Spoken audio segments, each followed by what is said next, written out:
Welcome to Tech Disruptions, deep dives into the technologies reshaping industries, from AI to quantum to biotech. Let's get into it. We often hear about AI streamlining processes, making things more efficient. But in the world of job applications, especially for Gen Z, it seems to be doing the exact opposite. Instead of a smooth path to employment, an escalating, bizarre arms race is evident. That's right. The promise was that AI would help companies sift through mountains of applications to find the perfect candidate quickly. What's actually happening is a kind of digital jousting match, where both sides are deploying AI and the actual human job seeker is often caught in the crossfire. So it's not just about AI helping hiring managers, it's about AI fighting AI with real careers hanging in the balance? Precisely.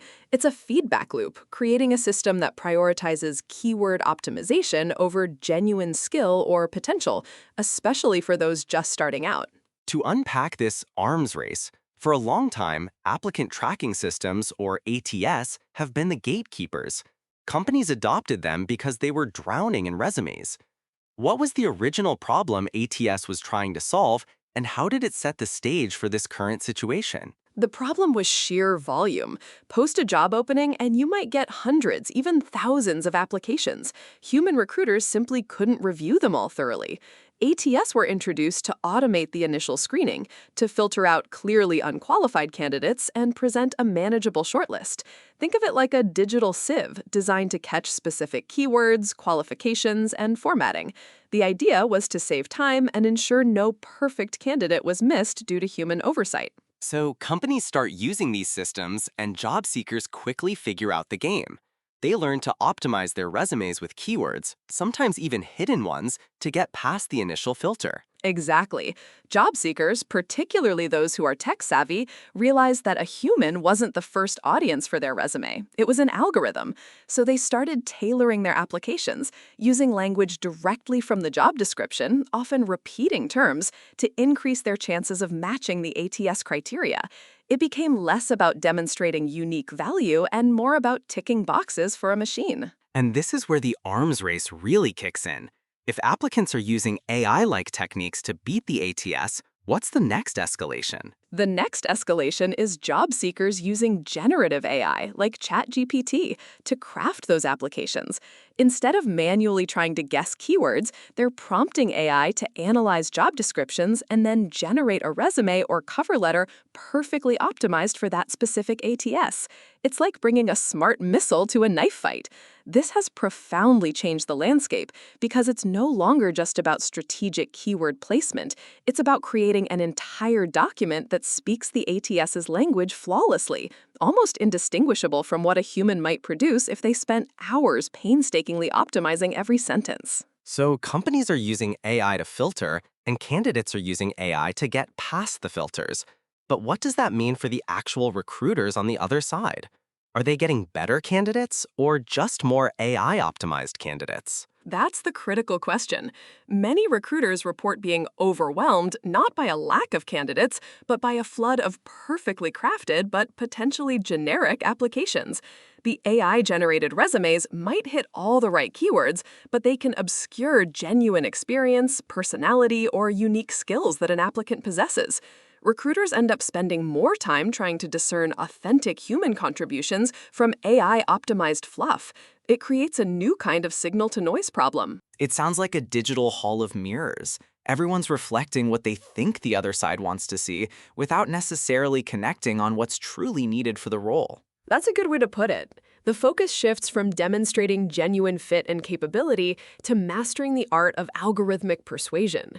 And this creates a unique set of challenges specifically for Gen Z. You mentioned Gen Z being particularly impacted. Why them? Is it just because they're newer to the workforce, or are there specific factors making this AI arms race harder for them? It's a combination of factors that create a kind of perfect storm for Gen Z. First, they are often entering the job market with less traditional work experience. The pandemic, for instance, significantly limited opportunities for internships, part-time jobs, and even in-person networking for many. This means their resumes often have fewer bullet points and less direct, quantifiable experience to begin with. So, if an ATS is looking for specific years of experience or a precise list of past roles, Gen Z applicants are already at a disadvantage. Exactly. And without that extensive background, they rely more on highlighting transferable skills, potential, and soft skills like communication or collaboration. The problem is, ATS are notoriously bad at parsing and valuing those kinds of attributes. They excel at matching hard skills and buzzwords, not nuance or potential. And what about the remote learning aspect of the pandemic? Did that play a role in this as well? It absolutely did. For many, college or early career development involved a lot of remote interaction. While this built digital literacy, it often came at the expense of developing those crucial in-person soft skills, like spontaneous networking, reading body language in interviews, or even just building rapport in an office environment. These are skills that are incredibly difficult to convey on a resume, regardless of how well it's optimized by AI. When a human recruiter finally gets involved, there can be a disconnect if these skills haven't been honed. So they're facing AI filters that don't appreciate their strengths, and they've had fewer opportunities to develop the traditional markers of success that do get past those filters. It's like they're being asked to play a game with rules they weren't taught, using tools that don't recognize their talent. And it's not just about getting past the initial screen. When a recruiter is faced with hundreds of AI-optimized resumes, it becomes harder to spot the truly exceptional or even just the genuinely interested candidate. The signal gets lost in the noise, and the human element of discovery is diminished. The focus shifts to efficiency over efficacy. This brings us to the recruitment side. Are companies and HR departments realizing that this efficiency might be coming at a cost? Are they seeing the downside of this AI-driven filtering? Some are, but it's a slow realization. The initial allure of ATS was undeniable: drastically cut down manual review time, reduce bias, and ensure consistency. However, the emergent behavior, the AI arms race from applicants, is creating new problems. Recruiters are now saying they're sifting through resumes that all sound eerily similar, full of industry jargon but lacking genuine voice or unique contributions. So the AI is not necessarily finding the best candidate, but rather the candidate best at using AI to get past the filter. Precisely. This can lead to false positives, candidates who look perfect on paper but don't perform well in interviews or on the job because their actual skills don't match the AI-generated resume. And critically, it can lead to false negatives. Genuinely excellent candidates who might not be as adept at algorithmic optimization or who don't have the exact keyword combinations are being prematurely filtered out. Companies risk missing out on diverse talent and innovative thinkers. It also sounds like it adds a layer of cynicism to the hiring process. If everyone knows it's a game of keyword matching, does it devalue the entire exercise for both sides? It absolutely does. For applicants, it becomes demoralizing when they feel their unique qualifications aren't being seen. For recruiters, it becomes frustrating because their job shifts from identifying talent to being a detective, trying to unmask the human behind the AI-optimized facade. It's an arms race that consumes resources and breeds mistrust, rather than fostering genuine connection or understanding. So if the tools meant to streamline are creating this bottleneck and this arms race, what are some of the immediate consequences for businesses? Are they seeing longer time to hire, lower quality hires, or just general frustration? All of the above. Time to hire can actually increase if they're having to do more rounds of interviews to verify skills that the resume claimed. They might end up with a less diverse talent pool if the AI is inadvertently screening out candidates from non-traditional backgrounds. And crucially, there's a risk of hiring for fit based on keywords rather than actual cultural alignment or potential for growth. It becomes a very transactional process rather than an investment in human capital. This isn't what these systems were designed to do, but it's an unintended consequence of their widespread, uncritical adoption. This problem highlights a fundamental tension: the difference between what AI filters for and what companies actually need. AI looks for keywords. Companies need problem solvers, collaborators, and innovators. How wide is this skills gap, or perhaps more accurately, this keyword gap? The gap is significant. AI systems are designed for pattern recognition based on historical data, so they excel at identifying candidates who fit a predefined mold. But in a rapidly evolving economy, what companies truly need are adaptable individuals, critical thinkers, and those with strong interpersonal skills. These are inherently difficult to quantify and keyword optimize on a resume. The system prioritizes demonstrated experience over demonstrated potential. So, if a job description lists proficient in Excel and an applicant's AI-generated resume says mastered data manipulation in Microsoft Excel, that might get through. But if the company actually needs someone who can design a new spreadsheet system from scratch to solve an unforeseen problem, the AI might miss that nuance entirely. Exactly. Or consider a Gen Z applicant who spearheaded a complex, self-organized online community project. That's a huge demonstration of leadership, project management, and communication. But if the AI is looking for project manager experience in a corporate setting, it might completely miss the relevance of that contribution. The filtering mechanism is too rigid, often focusing on what was, not what could be. It's like trying to find the best chef by only scanning for ingredients on a shopping list rather than tasting their cooking. This suggests companies might be missing out on a huge pool of talent, especially from younger generations who've gained experience in non-traditional ways. Absolutely. It perpetuates a cycle where those who already have the right keywords and traditional experience get seen, while those with emerging, valuable skills or different career paths are overlooked. It reinforces existing biases and narrows the talent pipeline. The goal should be to broaden the search for talent, not to restrict it to those who can perfectly game an algorithm. So, given this challenging landscape, what are the actionable strategies for Gen Z job seekers? If the front door is guarded by AI, how do you find another way in? The most effective strategy is to try and bypass the ATS entirely, or at least supplement your application with human connection.